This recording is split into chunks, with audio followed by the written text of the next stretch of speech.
In 1899, the most exclusive address in Manhattan was not a Fifth Avenue mansion where society matrons held their glittering balls. It was a four-story brownstone on East 44th Street, where railroad magnates and Wall Street speculators slipped through unmarked doors to lose entire fortunes before the sun rose over the city. The house belonged to Richard Canfield, a self-educated former convict who had somehow transformed an illegal gambling operation into something resembling a private museum for the American aristocracy.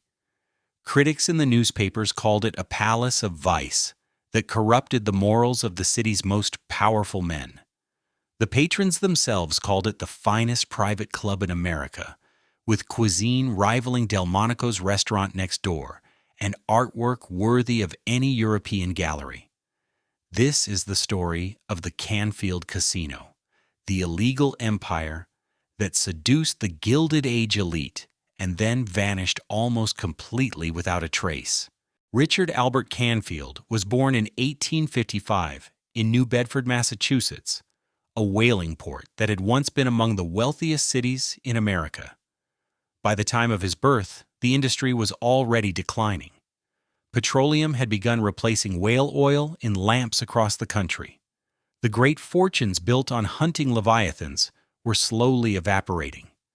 Canfield entered the world just as one era of American wealth was ending and another was about to begin. His father worked as a mechanic and sometimes salesman, providing a modest but respectable existence for the family. The Canfields were not poor, but they possessed none of the advantages that smoothed the path for children of prosperous families. There was no money for private academies or university education. There were no family connections to secure apprenticeships with established firms. Whatever Richard Canfield would become, he would have to build it himself. The boy received only a basic public school education before circumstances forced him into the workforce. He took whatever jobs a young man without connections could find, but Canfield possessed something that no classroom could provide and no employer could take away. He had an insatiable hunger for books and an extraordinary memory for everything he read. While other boys his age spent their evenings in taverns or chasing girls through the streets, Canfield haunted the local library. He read voraciously and without system at first: novels, histories, biographies, scientific treatises. He consumed everything he could find. Gradually, his tastes refined themselves. He developed a particular interest in philosophy, especially the German metaphysicians who were fashionable among educated Europeans. He read Kant and Hegel and found them stimulating but abstract. Then he discovered Arthur Schopenhauer, the great pessimist who viewed human existence as fundamentally tragic. Something in that bleak worldview resonated with the young man from the declining whaling port. By his teenage years, Canfield had discovered a second passion that would define his life alongside literature. He found that he possessed a natural gift for gambling, not the reckless gambling of desperate men hoping to transform their circumstances with a single lucky hand. Canfield approached cards and dice with the same analytical intensity he brought to philosophy. He studied odds and probabilities. He calculated expected values. He learned to read the subtle signals that players unconsciously broadcast when they held strong or weak hands. These two interests might seem contradictory. One suggested refinement, intellectual discipline, the life of the mind. The other suggested vice, moral compromise, the exploitation of human weakness. Canfield apparently saw no conflict between them. He would spend his mornings with Schopenhauer, contemplating the futility of human striving. He would spend his evenings calculating the house edge on faro and watching grown men destroy themselves at the tables. Perhaps the philosopher helped him understand the gamblers. Perhaps the gamblers confirmed what the philosopher taught. In his early 20s, Canfield drifted from New Bedford to Boston, seeking larger opportunities in the bigger city. He found work in small gambling establishments that operated in the shadows of the law. He started as a dealer, the lowest position in the hierarchy, learning the mechanics of every game from the inside. Faro, poker, roulette, hazard. He mastered the technical details of each, understanding exactly how the odds favored the house, and by what margin. But Canfield studied more than cards and wheels. He studied the players themselves with the same intensity he had once brought to German philosophy. He noticed which men could afford to lose, and which were betting money they desperately needed. He observed how alcohol loosened judgment and inflated confidence.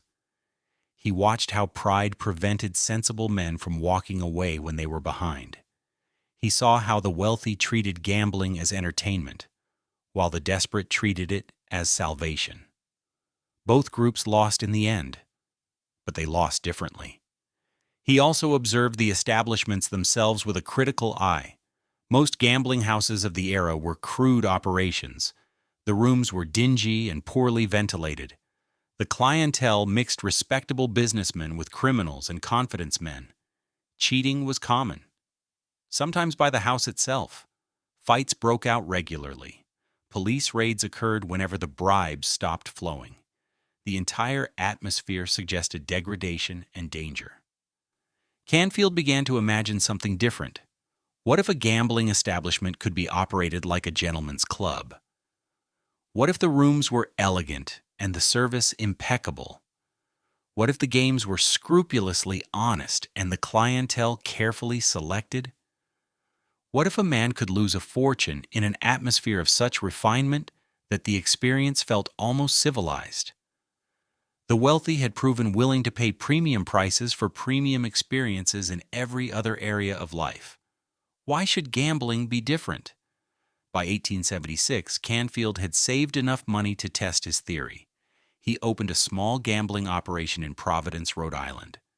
The venture was modest in scale, but ambitious in concept.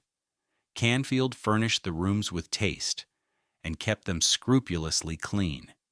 He enforced strict rules against drunkenness and disorder. He hired dealers who dressed well and treated patrons with respect. The games were honest. The house edge was sufficient without being greedy.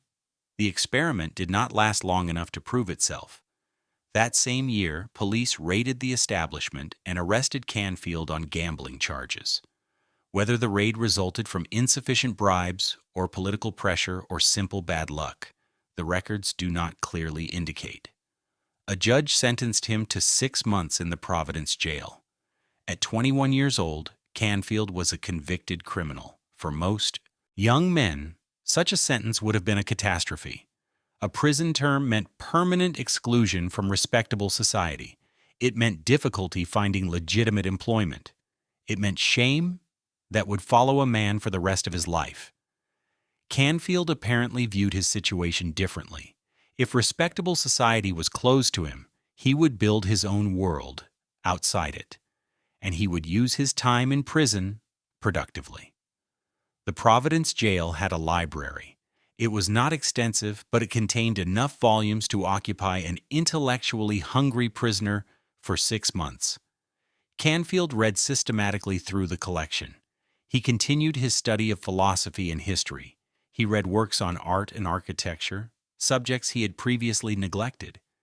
He absorbed information about wine and cuisine, the markers of cultivated taste that wealthy men deployed to distinguish themselves from the merely prosperous.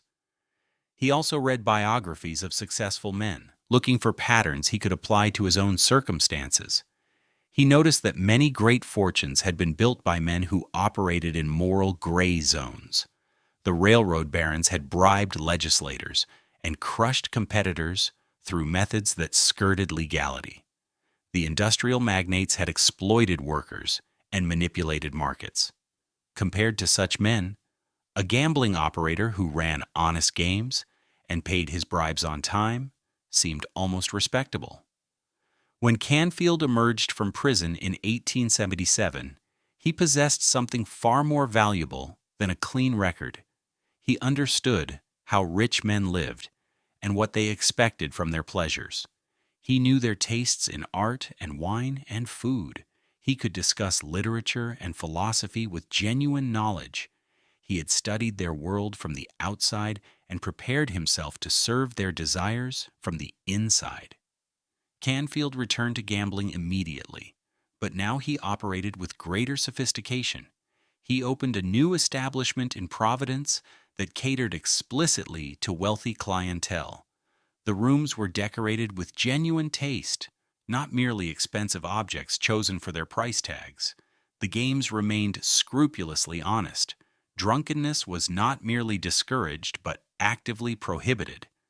Canfield hired staff who could maintain the atmosphere of a private club rather than a commercial vice operation. He also cultivated relationships with the local political establishment. He learned which officials needed to be paid and which preferred favors of other kinds. He became known as a reliable and discreet operator who caused no public embarrassments. When police needed to demonstrate activity against gambling, they raided his competitors. Canfield's establishment remained untouched year after year. The Providence operation prospered through the early 1880s. Canfield developed a reputation that spread beyond Rhode Island. Wealthy men traveling through New England heard about the gambling house where one could lose money in civilized surroundings. They visited, they played, and they told their friends. The clientele grew steadily more distinguished. During these years, Canfield began collecting art with serious intent.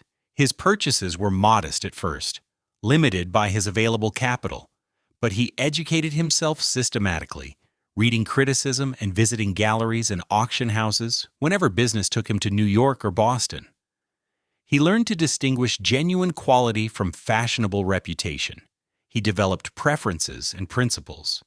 He was becoming not merely a buyer of art, but a connoisseur. In 1885, Canfield married Genevieve Martin. Little is recorded about her background or their courtship. The marriage appears to have been stable, if unremarkable. Canfield maintained strict separation between his domestic and professional lives. His wife did not appear at his gambling establishments. He returned home each night to the routines of bourgeois respectability, then left each morning to oversee an illegal enterprise. The contradiction apparently troubled neither of them.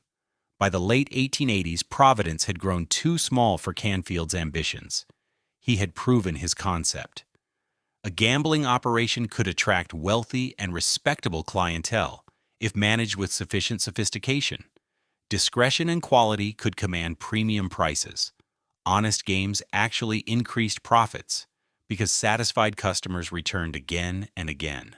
But Providence was a secondary city. The real money, the serious fortunes, the truly elite clientele, all of that was concentrated in New York. Manhattan in the late 1880s was entering its most extravagant era. The Industrial Revolution had created fortunes of unprecedented scale. Railroad barons and steel magnates and banking princes commanded wealth that dwarfed anything the nation had previously seen. These men needed ways to spend their money that matched their sense of their own importance. They needed pleasures worthy of their status. Canfield sold his Providence interests and moved to New York in 1888. He was 33 years old. He possessed a modest fortune, a refined understanding of wealthy men's desires, and a vision of what gambling could become in the right hands. He had no idea that within a decade he would operate the most famous illegal establishment in American history. He knew only that New York offered possibilities no other city could match. Providence had been the rehearsal. New York would be the main performance. The New York that Richard Canfield entered in 1888 was a city transformed by money on a scale the world had never seen. The Civil War had created fortunes. The railroads had multiplied them. Now a new generation of industrialists and financiers commanded wealth that would have seemed impossible just decades earlier. John D. Rockefeller's Standard Oil controlled 90% of American refining. Andrew Carnegie's steel mills produced more than all of Great Britain. J.P. Morgan was beginning to consolidate the banking system under his personal authority. These men and their associates formed an aristocracy of wealth that dominated American life. The concentration of riches in Manhattan was staggering. By some estimates, 70% of the nation's corporate headquarters clustered within a few square miles of Lower Manhattan. The men who ran these enterprises needed to live somewhere. They needed to socialize somewhere, and they needed to play somewhere. The rigid propriety of their public lives created enormous pressure for private release. Behind closed doors, away from wives and ministers and newspaper reporters, the titans of industry wanted pleasures that matched their power. Gambling was technically illegal in New York State. The law had been on the books for decades and was periodically enforced with great publicity. But everyone understood that enforcement was selective. Poor men who gambled in back alleys faced arrest and imprisonment.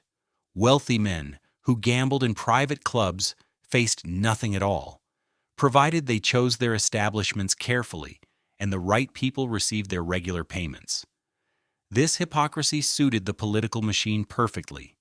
Tammany Hall, the Democratic organization that controlled New York City, had refined corruption into a precise science. Every illegal enterprise paid tribute according to a well-understood schedule. Gambling houses paid police captains, who paid precinct commanders, who paid headquarters, officials, who paid the politicians, who appointed them all. The system was so orderly that operators could budget for protection as a fixed business expense. Raids occurred only when payments lapsed or when reformers generated sufficient public outrage to require a theatrical response. Canfield understood this system from his Providence experience.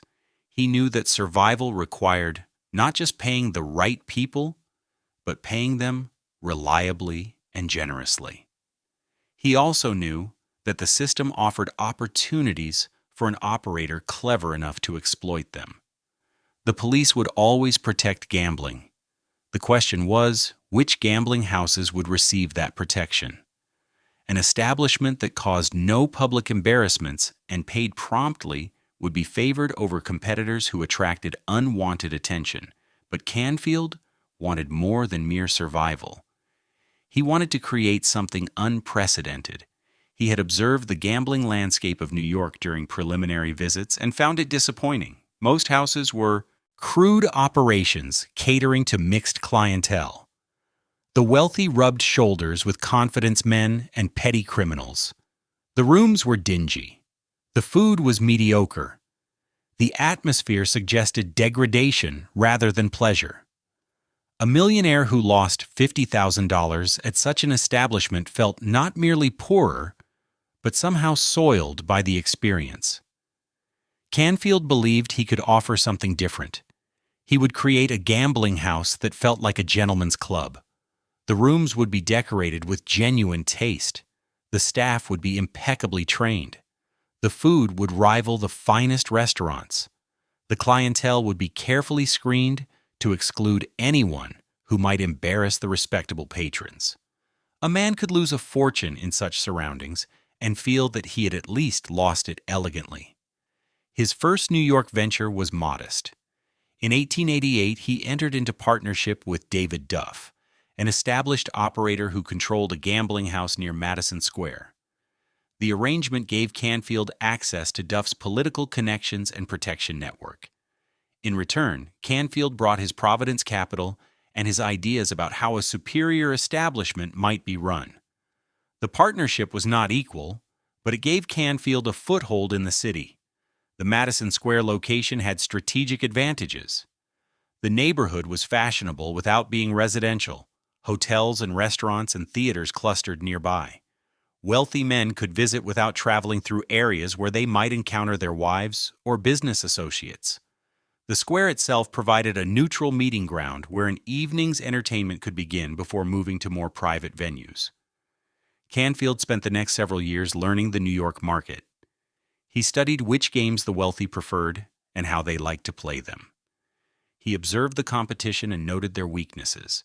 He cultivated relationships with potential patrons, meeting them at restaurants and clubs and art galleries. He never discussed gambling directly in these social encounters. He simply made himself known as a cultivated gentleman with interesting conversation and impeccable manners. By 1893, Canfield felt ready to establish his own independent operation. He acquired control of a gambling house at 22 West 26th Street, near the original Madison Square location. The purchase price and terms are not precisely recorded, but contemporary accounts suggest he paid somewhere between $50,000 and $100,000 for the premises and the existing protection arrangements. In today's currency, that would represent roughly $2 to $4 million. The new establishment reflected everything Canfield had learned.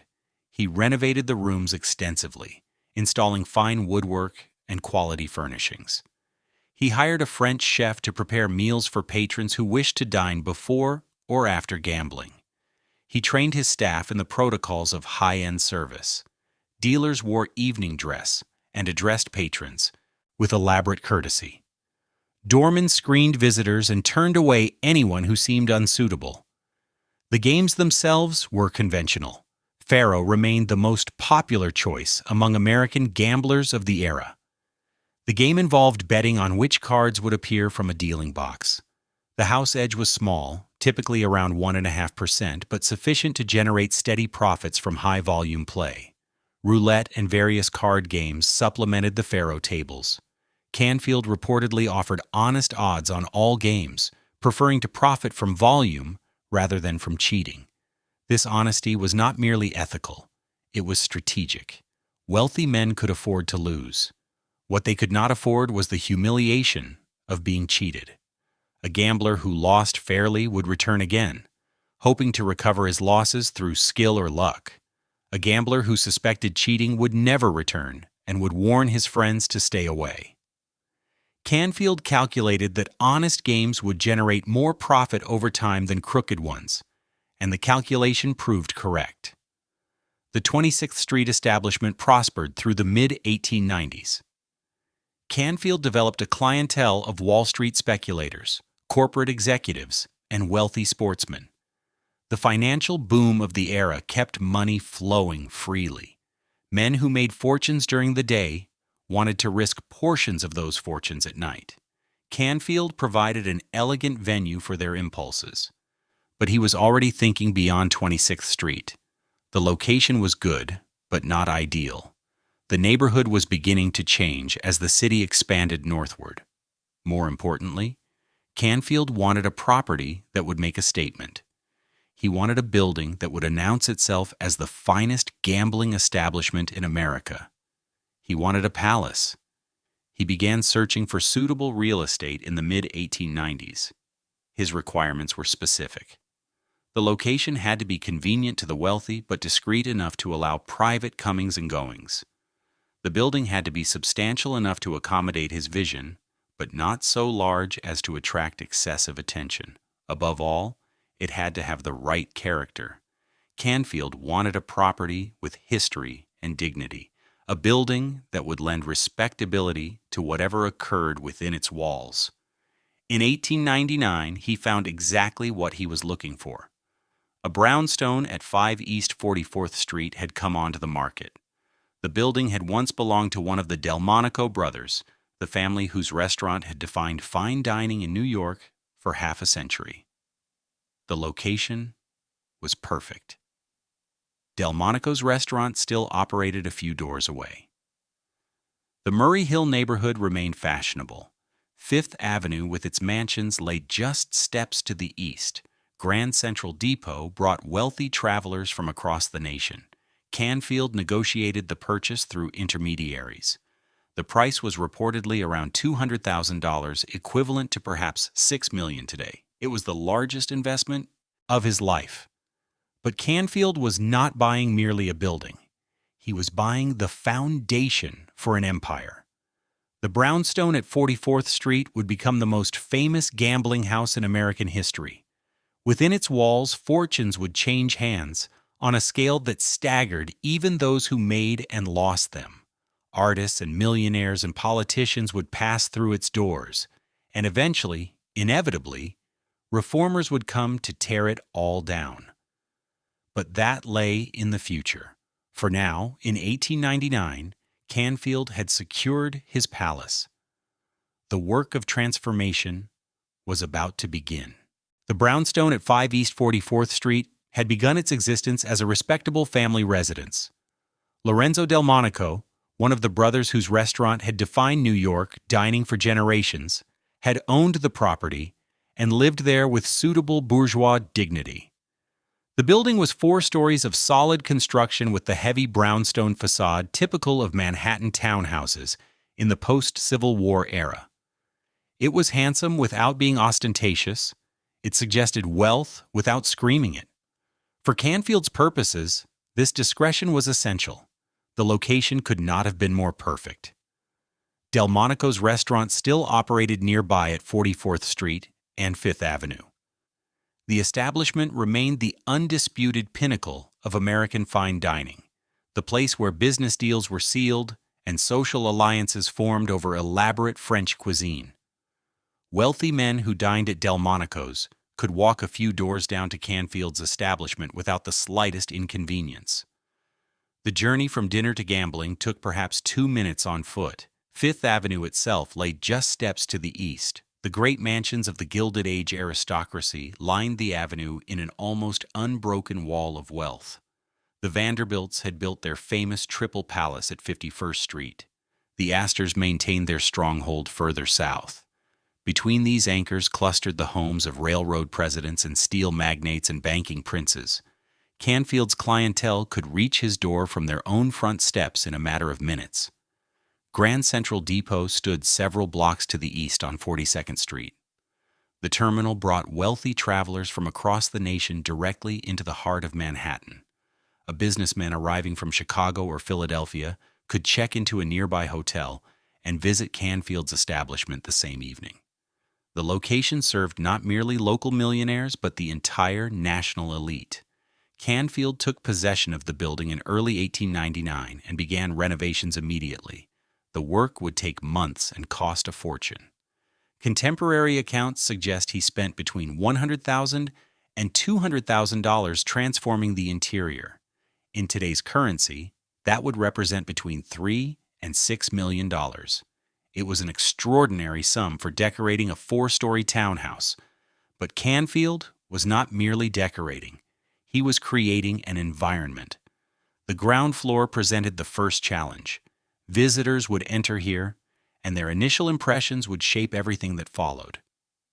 Canfield designed the entrance to suggest a private club rather than a commercial establishment. Heavy doors opened into a vestibule where a doorman assessed each arrival. Those who passed inspection proceeded to a reception area furnished with the quiet elegance of a wealthy home. Nothing about the space announced gambling. A visitor might have thought himself in the anteroom of a private library or a gentleman's study. The doorman's role was critical. Canfield instructed his staff to admit only those who belonged. Regular patrons were recognized and welcomed by name. New visitors required introduction by established members. Anyone who seemed unsuitable was turned away with polite firmness. Drunks were refused entry regardless of their wealth. Known troublemakers were permanently barred.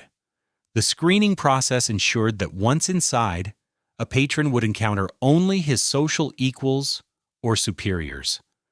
The upper floors housed the gambling rooms themselves. Canfield lavished particular attention on these spaces. He hired decorators who understood European taste and gave them essentially unlimited budgets. The walls were paneled in fine woods and hung with silk damask. The ceilings featured elaborate plasterwork. The floors were covered with oriental carpets of museum quality. Every detail was chosen to suggest permanence and cultivation. The furniture matched the setting. Canfield commissioned custom pieces from the finest craftsmen. The gaming tables were works of cabinetry as much as functional equipment. Chairs were upholstered in leather and built to support hours of comfortable play. Lighting came from crystal chandeliers and bronze fixtures that cast a warm glow across the rooms. The effect was of a private palace, rather than a place of business. But the most remarkable feature of the interior was the art. Canfield had been collecting seriously for years. Now he had walls worthy of his acquisitions. He installed paintings by established masters, alongside works by contemporary artists he admired. The collection eventually included pieces that would have been at home in any major museum. Visitors who knew nothing about art could sense that they were surrounded by valuable and beautiful objects. Those who did know about art were genuinely impressed.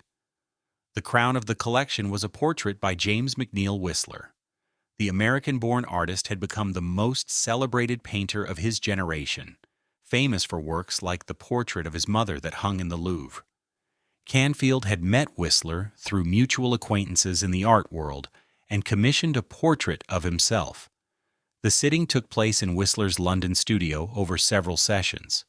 The resulting work showed Canfield in evening dress, gazing out with the calm self-assurance of a man who had mastered his world.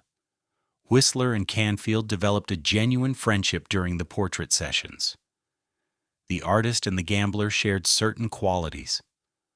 Both were self-made men who had risen through talent and determination. Both cultivated public personas that masked complex private selves. Both appreciated the finer things and had educated themselves to recognize quality. Canfield later acquired additional Whistler works for his collection. The portrait remained his most prized possession. The practical arrangements of the building received equal attention. Canfield understood that wealthy patrons would spend many hours on the premises. They would need sustenance. A dining room was established on the ground floor with a kitchen capable of producing meals rivaling any restaurant in the city. Canfield hired a French chef whose credentials were impeccable. The menu offered elaborate multi-course dinners for those who wished them, and simpler fare for those who wanted only to refuel between sessions at the tables. The quality of the food became legendary. Patrons compared the dining room favorably to Delmonico's itself. Some claimed it was actually superior. Canfield understood that the meals served multiple purposes. They attracted patrons who might not have come for gambling alone. They kept patrons on the premises longer, increasing the time available for play, and they reinforced the message that this establishment offered excellence in everything it did. Service throughout the building maintained the same standard. Canfield employed a staff of approximately 50 people during peak operations. Waiters in evening dress served drinks with silent efficiency. Attendants anticipated needs before patrons expressed them. A cigar room offered premium selections from around the world. Everything was designed to make wealthy men feel that they were being treated as they deserved. Security arrangements were necessarily elaborate. The building contained enormous sums of cash on any given evening. More importantly, the clientele included some of the most prominent men in America. Their presence at a gambling establishment was technically illegal and potentially embarrassing. Canfield installed multiple exits that allowed patrons to depart discreetly if circumstances required. Hidden passages connected rooms in ways that external observers could not detect. In the event of a police raid, the building could be emptied of patrons within minutes while staff delayed the officers. The staff itself operated under strict protocols. Dealers were trained to maintain absolute discretion about who they had seen and how much those patrons had won or lost. No employee was permitted to discuss the establishment's operations with anyone outside. Violations meant immediate dismissal without reference. The silence of the staff was essential to maintaining the trust of the clientele. Canfield also maintained careful relationships with the authorities. The building's protection required regular payments to various police officials and their political masters. The exact amounts are not recorded, but estimates suggest Canfield paid tens of thousands of dollars annually to maintain his immunity. These were simply operating costs, as predictable as rent or salaries. The payments bought not just protection, but advance warning of any planned enforcement actions. The transformation of 5 East 44th Street was complete by late 1899. Canfield had created something unprecedented in American gambling. The building was not merely a place where wealthy men could wager money.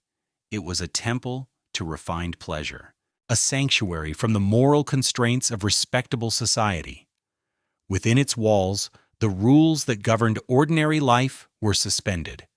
A man could pursue his desires in an atmosphere of beauty and discretion. Contemporary visitors struggled to describe what Canfield had achieved. Some compared the establishment to the private clubs of London. Others invoked the casinos of Monte Carlo.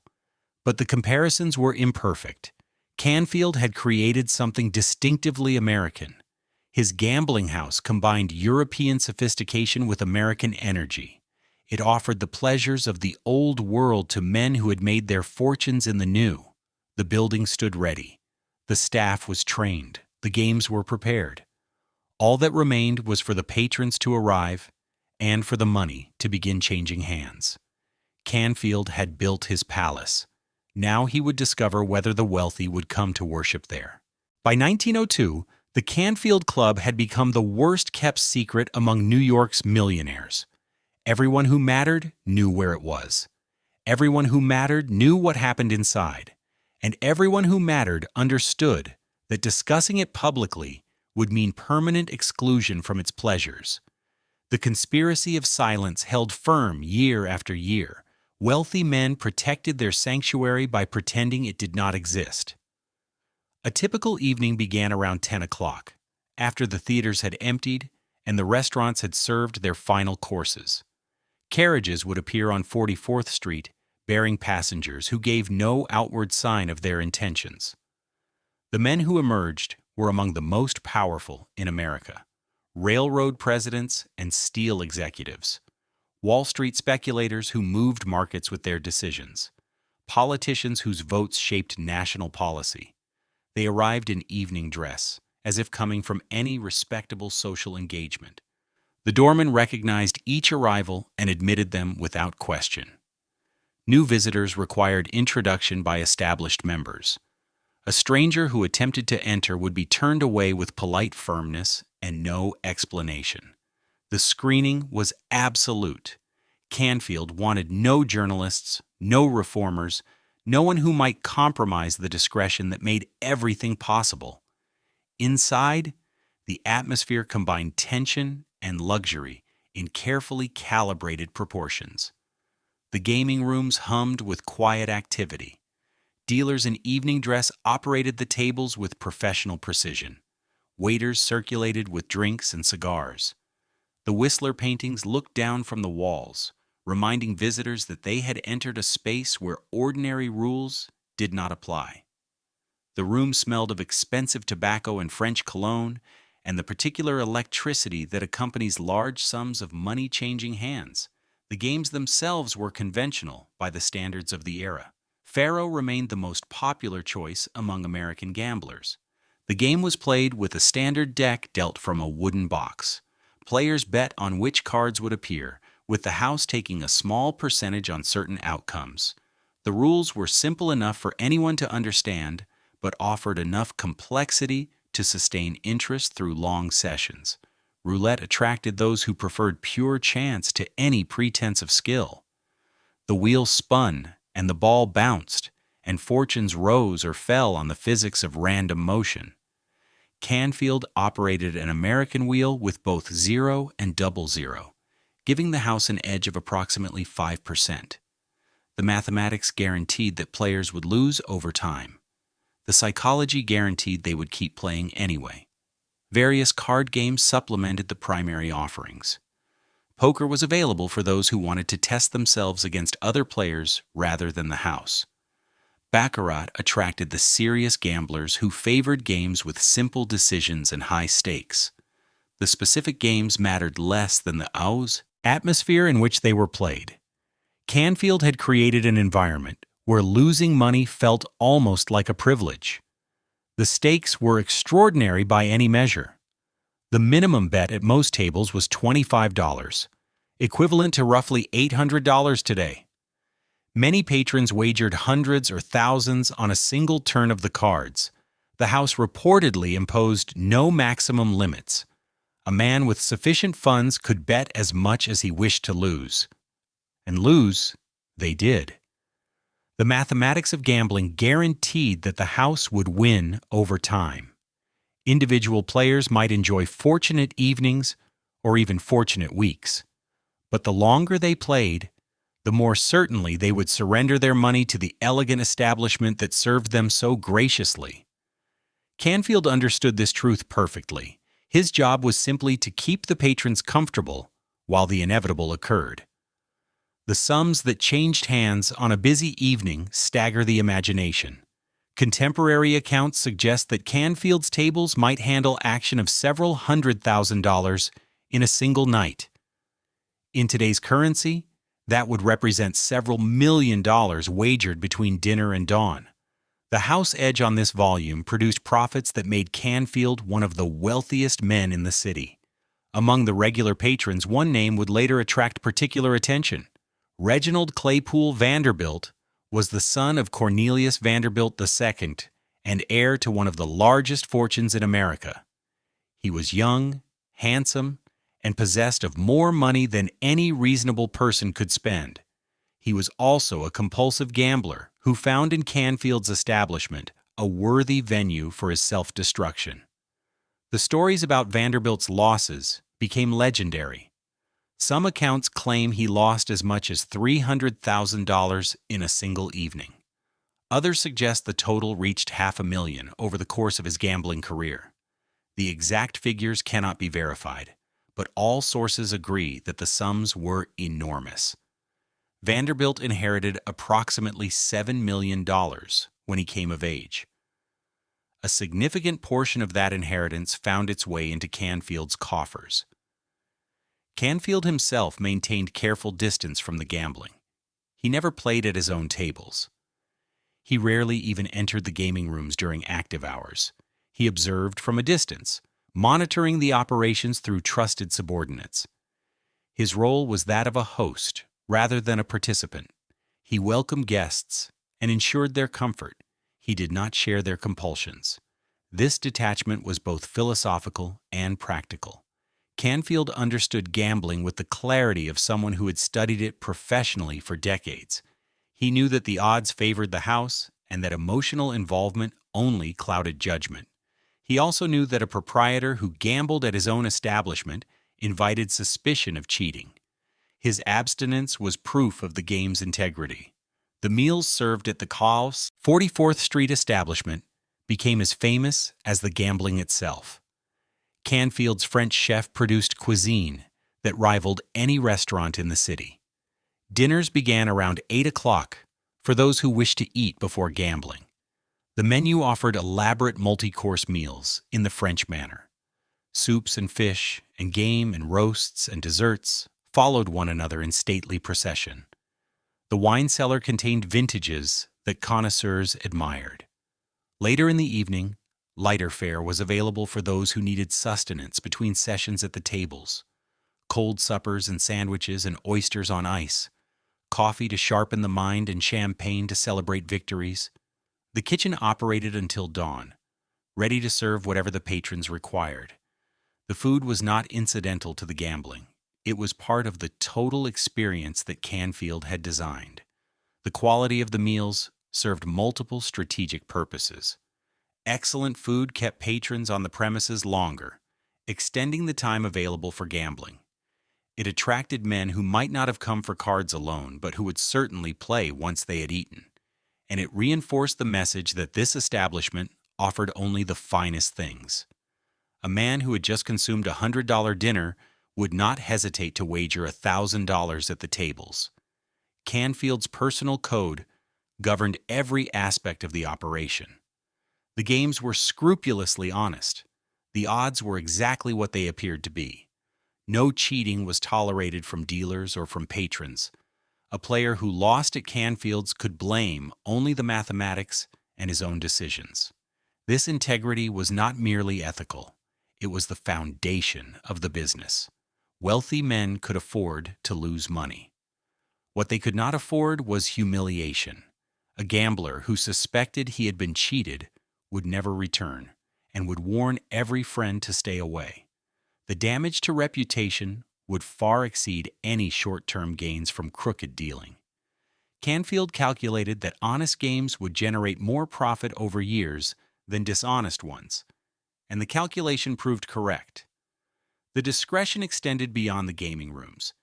Canfield never revealed the names of his patrons or the amounts they won or lost. The staff operated under strict instructions to maintain absolute silence about everything they witnessed. A man could lose his family's fortune in one evening and trust that no one outside the establishment would ever know. This privacy was perhaps the most valuable service Canfield provided. Annual profits from the 44th Street operation reportedly approached $1 million during the peak years. In today's currency, that would represent approximately $30 million in annual revenue. Canfield had become one of the wealthiest men in New York through the simple expedient of providing rich men with elegant opportunities to lose their money. The mathematics of gambling had made him rich. The psychology of gambling kept the customers coming back. But such visibility carried risks that Canfield understood even as he enjoyed his success. Reform movements were stirring across America. Progressive politicians saw in gambling an issue that could propel their careers. Newspapers were always hungry for scandals involving the wealthy and powerful. Canfield's empire rested on a foundation of corruption and discretion. If either crumbled, everything would fall. For now, however, the good times continued. The carriages arrived each evening, the doors opened for the elect, the games proceeded. The money flowed. Canfield watched from his private quarters as the machine he had built operated with profitable precision. He had achieved everything he had imagined during those years in Providence. He had created the finest gambling establishment in American history. He had no way of knowing that the destruction was already approaching. On the night of December 1st, 1902, Richard Canfield was hosting his usual clientele when the trouble arrived. Police officers appeared at the door of 5 Halfreek, Peter Meteor from East 44th Street, with warrants and determination. They had come not for a routine shakedown, but for a genuine raid. Someone had decided that the most famous gambling house in New York would finally face the consequences of its illegal operations. The man behind this assault was William Travers Jerome. He had been elected district attorney of New York County just 1 year earlier on a reform platform that promised to clean up the city's entrenched corruption. Jerome was ambitious, theatrical, and absolutely sincere in his hatred of the vice networks that Tammany Hall protected. He saw in gambling not merely a moral failing, but a symptom of the systemic corruption that poisoned democratic government. Breaking Canfield would make his reputation.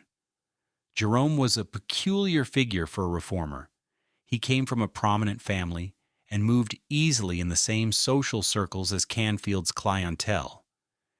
He knew personally many of the men who gambled at 44th Street. This knowledge fueled his outrage. Jerome believed that the law should apply equally to all citizens.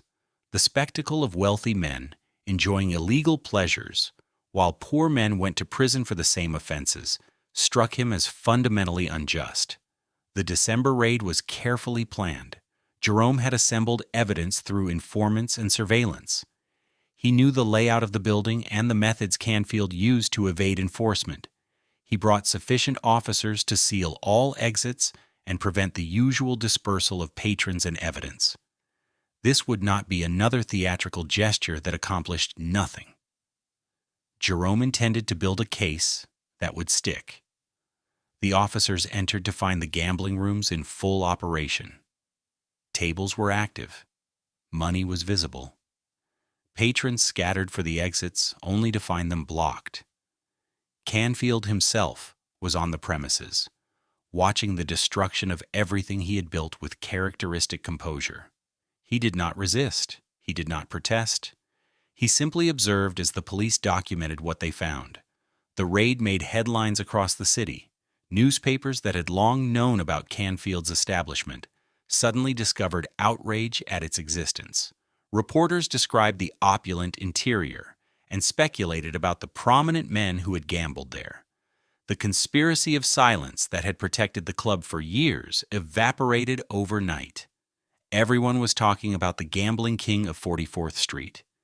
Jerome pressed charges against Canfield personally. The specific accusations involved maintaining a gambling establishment and related offenses. Conviction could mean prison time, a prospect that would have terrified most defendants. Canfield retained excellent lawyers and prepared for a legal battle that would stretch over months. The legal proceedings revealed the delicate position in which Canfield found himself. His defense required him to maintain silence about his patrons. To reveal their names would destroy the discretion that had been his most valuable asset. It would also expose some of the most powerful men in America to public humiliation. Canfield understood that protecting his clients was more important than protecting himself. If he betrayed them, no one would ever trust him again. Jerome understood this calculus and tried to exploit it. He subpoenaed witnesses and demanded testimony about who had gambled at 44th Street. He threatened contempt charges against those who refused to answer. The legal maneuvering became as much a test of loyalty as of law. Canfield's patrons waited nervously to see whether their names would emerge.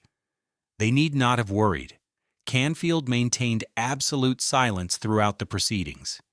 He accepted personal responsibility for everything while revealing nothing about his clientele. When pressed about specific gamblers, he refused to answer. When threatened with consequences for his silence, he accepted them stoically. His lawyers argued technical points of law, while Canfield himself took the moral high ground of discretion. The case dragged through 1903 and into 1904. Jerome won some battles and lost others. The evidence from the raid proved that gambling had occurred at 44th Street. But proving Canfield's personal criminal liability was more complicated. The legal system moved slowly, and each delay allowed Canfield to maintain some semblance of normal operations. During this period, Canfield's Saratoga establishment provided crucial support. The summer resort casino in upstate New York continued operating with less interference than the Manhattan House. Wealthy gamblers who had patronized 44th Street simply shifted their play to Saratoga during the racing season. The resort operation generated sufficient income to fund the legal defense and maintain Canfield's lifestyle. But the political tide was turning against gambling everywhere. The progressive movement was gaining strength across America. Reform candidates were winning elections in cities throughout the nation. The old arrangements between vice operators and political machines were collapsing under public pressure. Canfield could see that the world he had mastered was disappearing. The 44th Street establishment never fully recovered from the December 1902 raid. Operations continued in reduced form through the legal proceedings. Some patrons returned cautiously, but the atmosphere had changed. The sense of invulnerability was gone. Everyone understood that another raid could come at any moment. The magic that had made the place special had been broken. Jerome eventually secured a conviction on gambling charges in 1904. The sentence was relatively light, a fine rather than imprisonment. But the victory was symbolic rather than practical. Canfield had already accepted that his gambling career was ending. The question was not whether to close the 44th Street house, but when and how. The settlement of the criminal case included an agreement that effectively ended Canfield's New York operations. He paid substantial fines. He agreed to restrictions on future activities. Most importantly, he accepted that the era of elite gambling houses operating openly in Manhattan was over. The reformers had won this round of the endless American battle between vice and virtue. Canfield took the defeat with dignity. He made no public complaints about persecution or unfairness. He did not blame Jerome or the police or the newspapers. He simply acknowledged that circumstances had changed and adapted accordingly. The philosophical detachment he had cultivated through decades of studying Schopenhauer served him well in adversity. The closing of 44th Street represented more than a personal setback for Canfield. It marked the end of an era in American gambling. Never again would an illegal establishment operate so openly and so elegantly in the heart of Manhattan. Never again would the wealthy enjoy such luxurious surroundings for their illicit pleasures. The reformers had not eliminated gambling, but they had driven it underground. Canfield himself remained wealthy despite the legal expenses. His years of profitable operation had accumulated substantial reserves. His art collection alone represented a fortune. He could live comfortably for the rest of his life without ever dealing another card. But something had been taken from him that money could not replace. He had built the finest gambling establishment in American history. He had created something unprecedented and unrepeatable. He had proven that vice could be elegant, and that elegance could make vice acceptable to the most discriminating patrons. Now all of that was gone. The Palace at 44th Street would never again host the evenings of refined corruption that had made it famous. The Saratoga operation survived a few more years. The summer resort had always been somewhat separate from the New York troubles, but the same pressures that had destroyed 44th Street eventually reached upstate as well. By 1907, the Saratoga Casino had closed permanently. Canfield's career as a gambling operator was finished. He was 52 years old. He had spent 3 decades in the gambling business. He had risen from a 6-month prison sentence in Providence to become the most famous gambling operator in America. He had made a fortune and lost some of it to lawyers. He had earned the respect of artists and the patronage of millionaires. Now he would have to find a new way to spend his remaining years. The reformers celebrated their victory. Jerome's reputation soared. He would later be considered for the presidency, though that ambition would not be fulfilled. The newspapers praised the cleanup of vice and predicted a new era of moral improvement. Everyone agreed that Richard Canfield had been defeated, but Canfield himself seemed almost relieved. The constant pressure of operating outside the law had worn on him. The payments to police and politicians, the fear of raids, the elaborate security measures, all of it had exacted a psychological toll. Now that burden was lifted. He could live openly without looking over his shoulder. He would reinvent himself as something the world had not expected. The gambling king would become an art collector of genuine distinction. The man who had taken money from compulsive gamblers would spend his remaining years among painters and critics and museum trustees. It was perhaps the strangest transformation in Gilded Age America.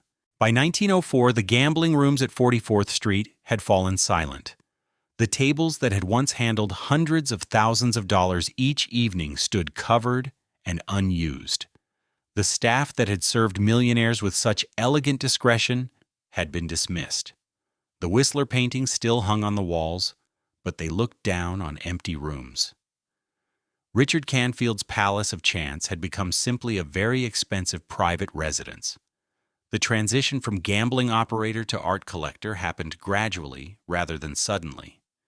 Canfield had been collecting seriously for years while still running his establishments. The legal troubles and eventual closure of 44th Street simply accelerated a process already underway. He had always been more interested in beautiful objects than in the money they cost. Now he could devote himself entirely to that interest. His relationship with James McNeill Whistler had deepened during the difficult years. The two men had met through art world connections in the late 1890s. Whistler was then at the height of his fame, recognized as one of the greatest painters of his generation. He was also notoriously difficult, quick to take offense, and savage in his criticism of anyone he considered a Philistine. That he accepted Canfield as a friend and patron testified to the gambler's genuine cultivation. The portrait that Whistler painted of Canfield became the centerpiece of their relationship. The work showed Canfield in evening dress, gazing out with calm self-possession. Whistler captured something essential in his subject, the combination of refinement and ruthlessness that had made Canfield successful. The gambler appears completely at ease with himself and his circumstances. He might be a diplomat or a financier rather than the operator of an illegal enterprise. The sittings for the portrait took place in Whistler's London studio over multiple sessions. Canfield traveled across the Atlantic specifically for these appointments. The two men spent hours together, talking about art and life and the peculiarities of their respective worlds. Whistler was fascinated by the gambling business and asked endless questions about odds and psychology and the behavior of men under pressure.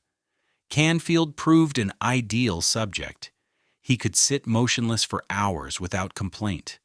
His face remained composed through session after session. He understood that the portrait required patience and gave it willingly. Whistler, who had driven other subjects to distraction with his demands, found in Canfield a sitter who met his standards for cooperation. The portrait was never formally completed. Whistler died in July 1903, leaving the work in an advanced but unfinished state. Canfield inherited the canvas as part of his friendship with the artist. He valued it above everything else in his collection. The portrait represented not just a work of art, but a relationship, a connection to a man he had genuinely admired. Whistler's death affected Canfield deeply. The artist had been one of the few people who accepted him completely, without judgment for how he had made his money. In Whistler's studio, Canfield was not a gambling operator facing legal troubles. He was a cultivated man with genuine taste and intelligent conversation. That acceptance meant more to Canfield than the portrait itself. After the closure of his gambling operations, Canfield devoted himself to expanding his collection. He had accumulated substantial wealth during his years in business. The legal expenses had been significant, but not ruinous. He retained enough capital to continue acquiring art at a serious level. He also retained the knowledge and taste that distinguish genuine collectors from mere accumulators. His collection grew to include works by many of the most respected artists of the era. He favored the Impressionists and their successors. He acquired paintings that represented not fashionable names, but genuine quality. Critics who visited his private gallery came away impressed by both the range and the discernment of his acquisitions. Canfield had become a collector whose opinion mattered. The art world accepted him more readily than respectable society had ever done. Museums and galleries welcomed his patronage. Dealers sought his business and valued his judgment. Critics consulted him about attributions and quality. In this world, his past as a gambling operator seemed almost romantic rather than disreputable. Artists had always associated with questionable characters. Canfield fit a recognized type. He also began writing about art with some seriousness. His essays on Whistler and other subjects demonstrated genuine knowledge and thoughtful analysis. He was not merely a wealthy collector buying prestige. He understood what he owned and could articulate why it mattered. His writing showed the same careful attention to detail that had characterized his gambling operations.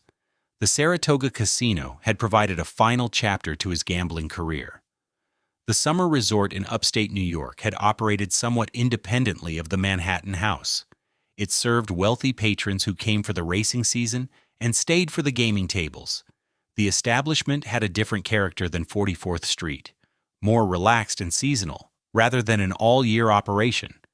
But the same reform pressures that destroyed Manhattan gambling eventually reached Saratoga. By 1907, the political climate had changed sufficiently that continued operation became impossible.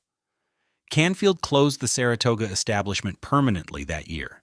He was 52 years old and finished with the gambling business forever.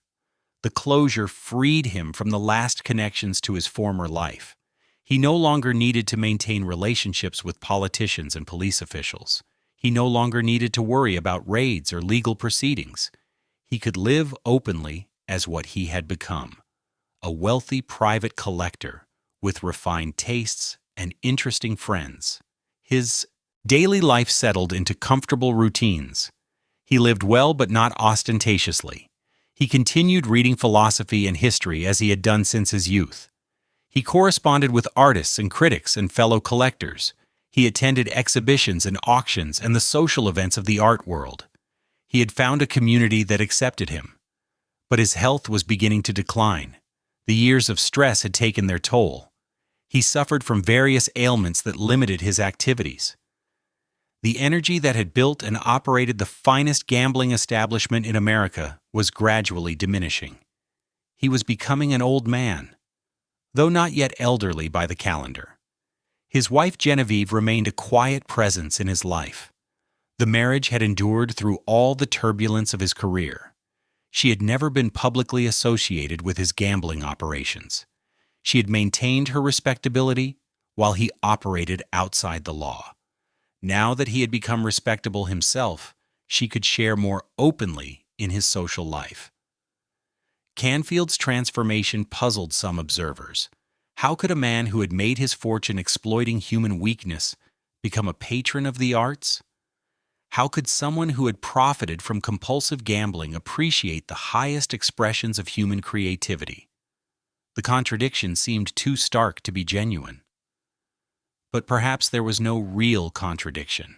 Canfield had always valued beauty and cultivation. He had always educated himself and sought the company of interesting people. The gambling business had been a means to an end rather than an end in itself. It had provided the wealth that allowed him to live as he wished. Now that he no longer needed the business, he could simply be what he had always wanted to be. The years after 1907 passed quietly. Canfield continued collecting and writing and living among his beautiful objects. He watched the art world evolve and kept pace with changing tastes. He maintained his friendships and made new ones. He had achieved something rare, a successful transition from one life to another, entirely different one. The portrait by Whistler remained his most treasured possession. He would sit before it sometimes, contemplating the image of himself as a younger man. The portrait showed him at the height of his powers, confident and commanding. The man who looked back from the canvas had built an empire.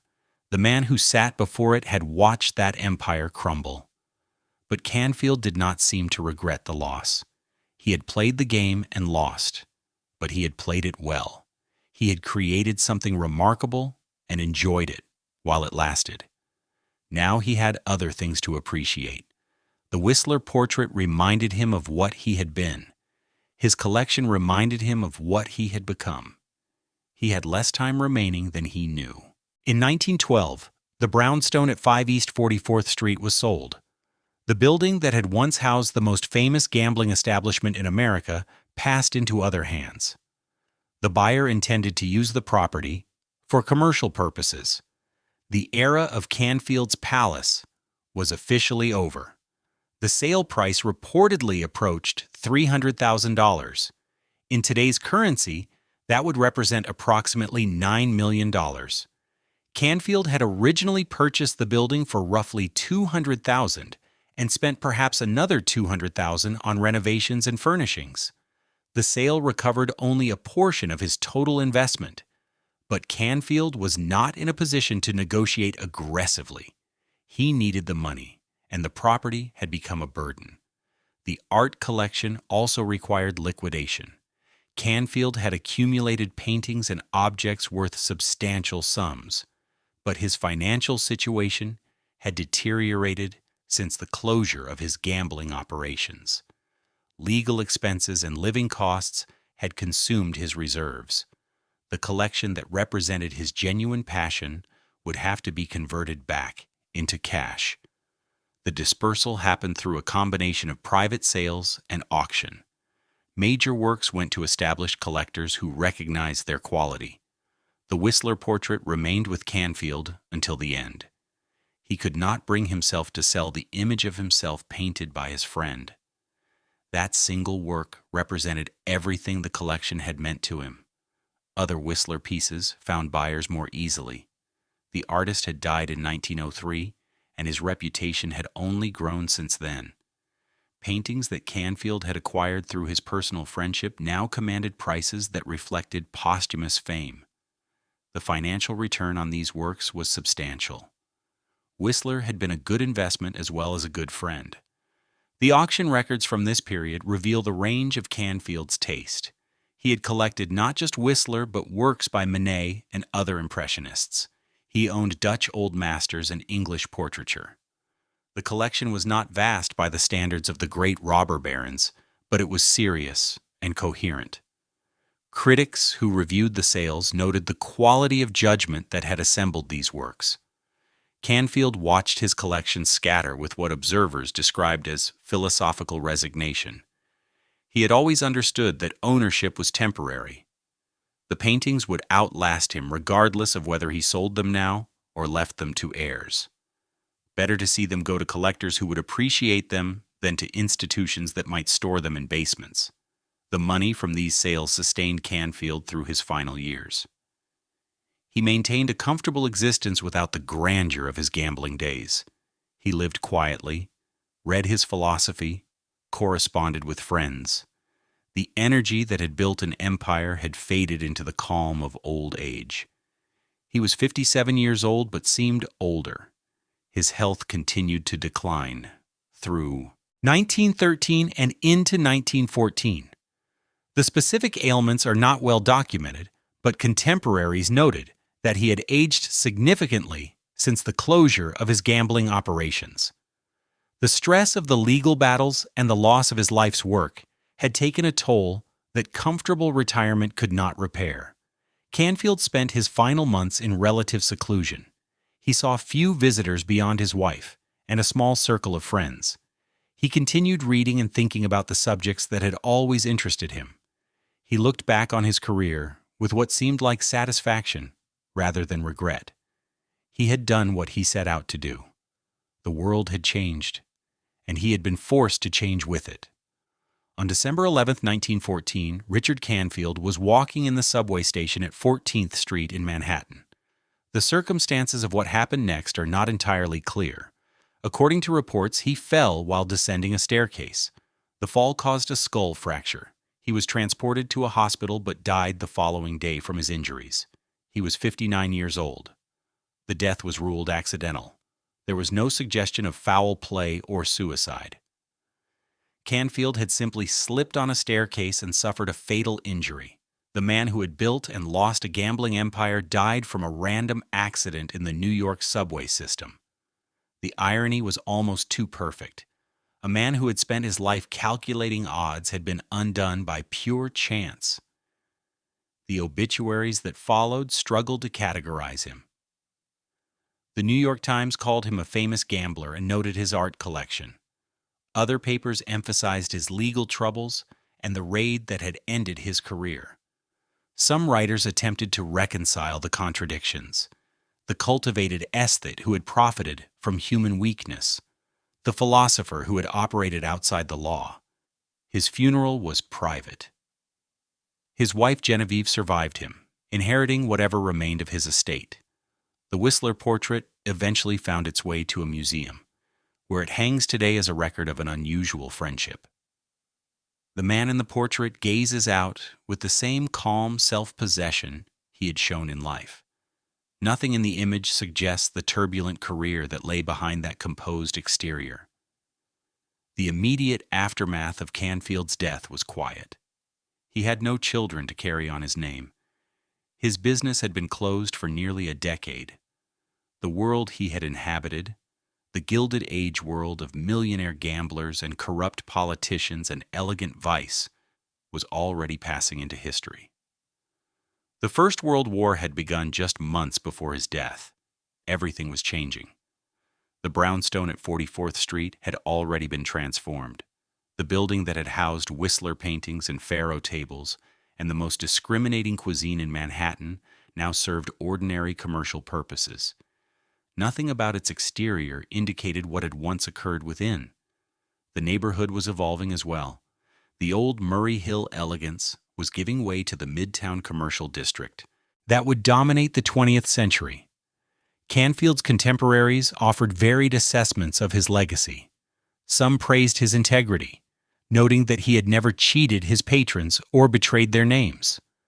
Others condemned him as a corrupter of morals who had profited from addiction and weakness.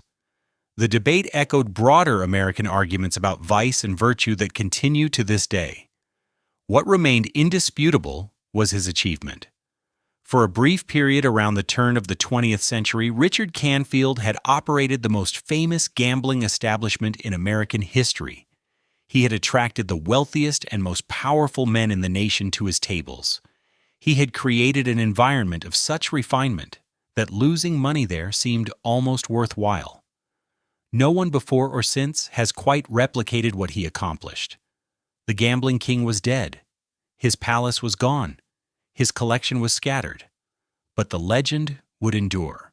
If you walk along East 44th Street today, between 5th and Madison Avenues, you will find no trace of Richard Canfield's gambling palace. The brownstone that once housed Whistler paintings and faro tables has been demolished. A modern office building occupies the site. Nothing marks the location where fortunes changed hands and millionaires sought elegant ruin. The physical evidence of Canfield's empire has vanished completely. The neighborhood itself has transformed beyond recognition. Murray Hill's quiet elegance gave way decades ago to Midtown Manhattan's commercial intensity. The area around Grand Central Terminal now serves millions of commuters rather than wealthy gamblers seeking discretion. Delmonico's restaurant, which once anchored the social geography of Canfield's world, closed its original location long ago. The entire fabric of Gilded Age Manhattan has been woven over by successive generations of development. The Whistler portrait survived where the building did not. Canfield's most treasured possession eventually found its way to a museum, where it remains accessible to anyone who wishes to see it. The Cincinnati Art Museum acquired the work and displays it as part of their American collection. Visitors can study the image of Canfield in evening dress, gazing out with the calm self-possession that characterized him in life. The portrait outlasted everything else. Other pieces from Canfield's collection scattered to museums and private collections across the country. The works he acquired through genuine taste and cultivated judgment now hang in institutions he never imagined would want them. His eye for quality has been vindicated by time. The paintings he bought have appreciated enormously in value. The gambling operator proved to be a better art investor than many professional collectors of his era. Canfield himself has become a historical curiosity, remembered mainly by specialists in Gilded Age social history. His name appears in books about New York gambling and progressive-era reform. Historians mention him when discussing the relationship between wealth and vice in American culture, but he never achieved the lasting fame of the industrial magnates who gambled at his tables. The operator remains less famous than his clientele. This obscurity seems somehow appropriate. Canfield had always operated in shadows, providing pleasures that his patrons preferred not to acknowledge publicly. His business depended on discretion. He succeeded by remaining invisible to everyone except those who needed to find him. That invisibility has persisted into historical memory. The gamblers are remembered. The house is forgotten. The broader world that Canfield inhabited has also passed into history. The Gilded Age system of elite gambling protected by political corruption collapsed under progressive-era reforms. The arrangements that had allowed Canfield to operate openly in Manhattan became impossible to sustain. Never again would an illegal gambling house function so brazenly in the heart of the city. The reformers achieved at least that much, but the impulse that Canfield served proved more durable than the specific institutions he created. Americans continued gambling after Canfield's death, just as they had gambled before his birth. The activity moved to different venues and took different forms. Speakeasies during Prohibition offered games alongside illegal alcohol. Las Vegas emerged in the mid-20th century as a legal alternative. Atlantic City followed. Today, casinos operate in dozens of states, and online gambling reaches anyone with an internet connection. The numbers involved would have staggered even Canfield's wealthiest patrons. Americans now wager approximately $500 billion annually on legal gambling alone. The illegal market adds billions more. State lotteries generate revenues that fund education and public services. The activity that reformers tried to suppress has become a mainstream industry contributing to government budgets. This transformation represents perhaps the deepest irony of Canfield's legacy. He operated outside the law because gambling was prohibited. He paid bribes to corrupt officials because legal operation was impossible. He faced prosecution and eventual destruction because society deemed his business immoral. A century later, governments actively promote the same activities he was punished for facilitating. The arguments for and against gambling have barely changed since Canfield's era. Critics still warn about addiction and exploitation. They still note that the house always wins and that gamblers systematically lose money over time. They still point to the social costs when families are destroyed by compulsive gambling. The progressive reformers would recognize these arguments immediately. Defenders still counter that adults should be free to spend their money as they choose.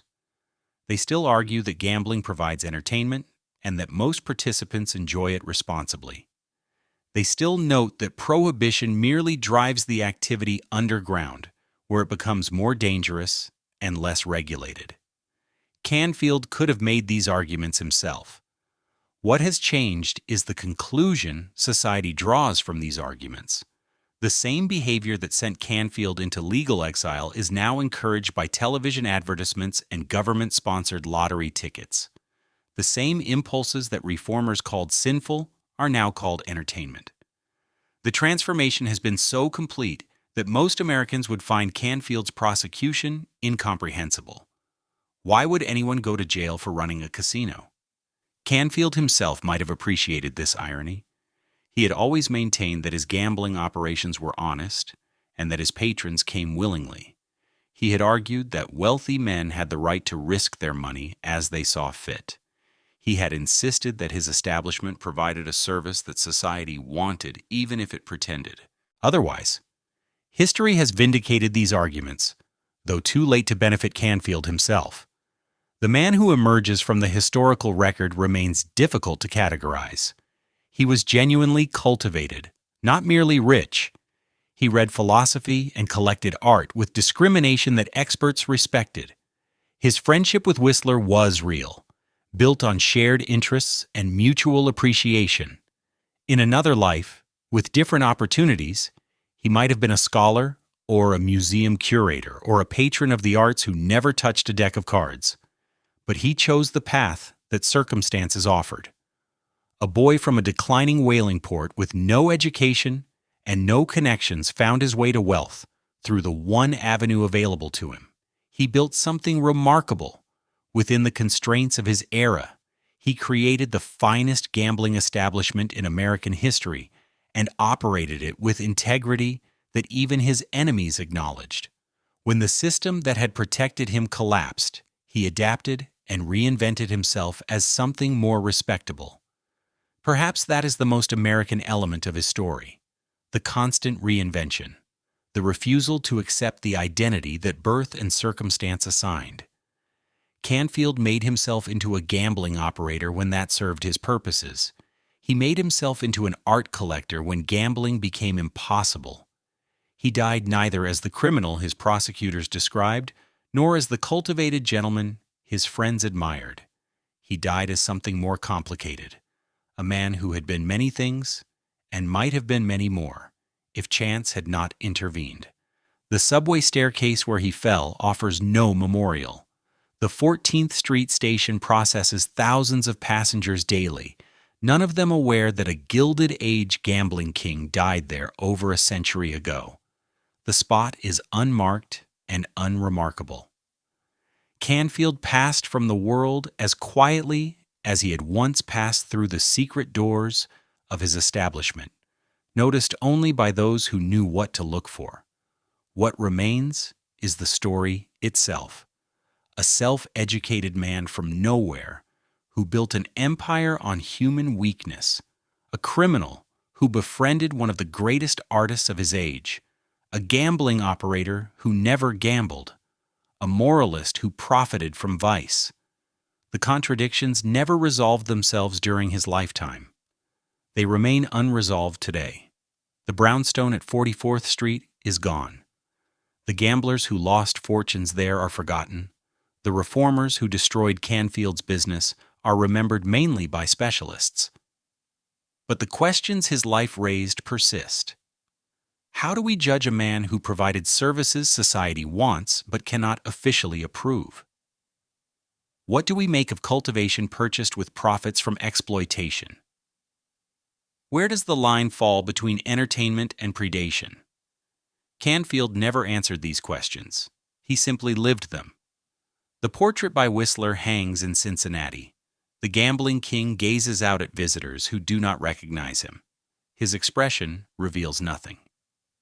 The canvas preserves what the man himself could not preserve, a moment of composed certainty before everything changed. That image is what remains of Richard Canfield and his palace of chance. A painted face, a vanished building, a story that still troubles the American conscience. The cards have been dealt. The players have departed. The house stands empty.